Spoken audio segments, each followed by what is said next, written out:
بسم الله. الحقيقة أنا بفرح يعني لما بشوف إلهام شاهين وهي واقفة قدام الكعبة، بيت ربنا، بتحج أو بتعتمر، وبقول لعل الله يغفر لها ويسامحها وتوب توبة نصوحة عن كل أخطائها وذنوبها ومعاصيها.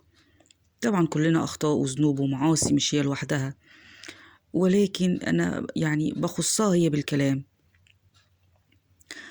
فلما بشوف النقيض ولما بتروح ولا لما بترجع من زيارة الحج أو العمرة، بلاقي شخصية تانية خالص، وكأني عندها انفصام في الشخصية، كأنها عايشة بشخصيتين.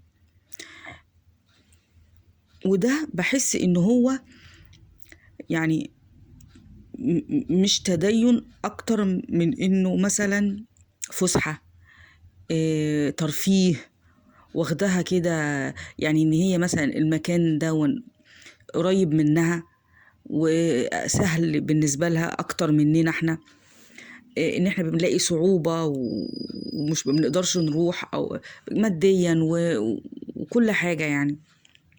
لكن هي بالنسبة لها مثلا ممكن تكون قريبة من مكان مادياتها تقدر تروح وبتاع. فأنا بحس إن هي بتروح المكان ده عشان يتحسب لها في السي في بتاعها إن هي مثلا حجت 100 مرة واعتمرت 200 مرة، وإن هي عشان مثلا تقول ما حدش يزايد عليا، ده أنا بروح أحج وأعمل عمرة وعلى الجانب التاني تلاقي نقيض تماما، يعني تبقى مستاءة جدا من واحد يوقف تصوير عشان يروح يصلي. هي قالت الكلام ده من سنين طويلة، ولكن لما رجعوها تاني في الكلام وقالوا لها إن الفيديو ده عمل ضجة، وقالت أنا عندي رأي، يعني أنا مقتنعة برأيي وهو نفس رأيي، وأنا عندي كلمتي. يعني هي ما تابتش، او ما هي ما اتضايقتش من الكلمه اللي قالتها، او مثلا ما انبتش نفسها، ما قالتش انا ازاي اقول كده. لا، ده هي مصممه على رايها.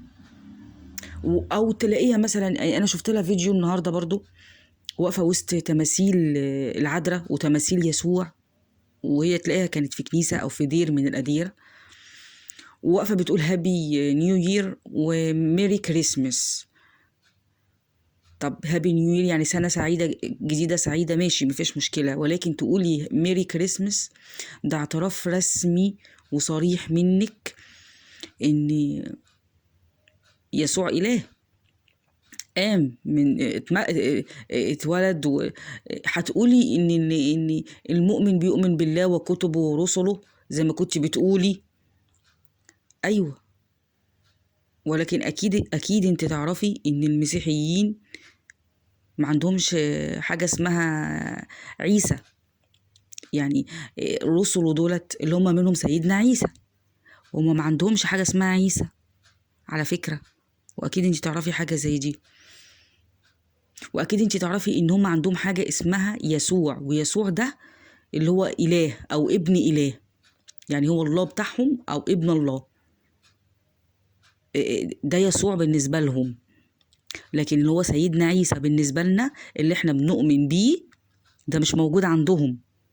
فانت لما تقفي وتقولي ميري كريسمس معناها ميلاد إلهنا ومخلصنا. ده معنى كريسمس. معنى كريسمس اللي هو الإله المخلص اللي هو بتاعهم، اللي هو يسوع. لما انت تقولي كده يبقى ده اعتراف منك بألوهية يسوع، وده منافي تماما لتعليم ديننا. احنا موحدين بالله، لو انت مسلمة أستاذة بنقول لا إله إلا الله، تمام؟ هما بيقولوا الأب والابن والروح القدس. فأكيد انت تعرفي حاجة زي دي وبتقوليها برضو. فده نفاق او مجاملة او معرفش ايه اللي انتي بتعمليه بقى معاهم، او بس ده مش مجاملة خالص. اعترافك وتصريحك بان يسوع مخلص واله وكل الكلام ده كله، ده كده انتي بتضربي الاسلام من ناحية تانية بعرض الحائط. ده بالنسبة لك. نفس الحكاية برضو، هي برضك شادة بنت أختها للطريق بتاعها، وبنت أختها مقتنعة بآرائها ومقتنعة بكلامها ومقتنعة بكل حاجة. والأستاذة التانية اللي متصورة وهي في الكعبة وحاطة منوكير في ضوافرها، هالة سرحان. اللي أنا أعرفه إن الواحد لما بيقف قدام الكعبة ولا بيروح مكان مقدس زي ده بيبقى وقف لله تعالى، بينسى وبيرمي ورا ظهره كل متاع الدنيا، مكياجات بقى ومنوكيرات بقى وأي حاجة بيتشبث بيها في الدنيا بيرميها ورا ظهره. لأن الواحد لما بيقف قدام ربنا،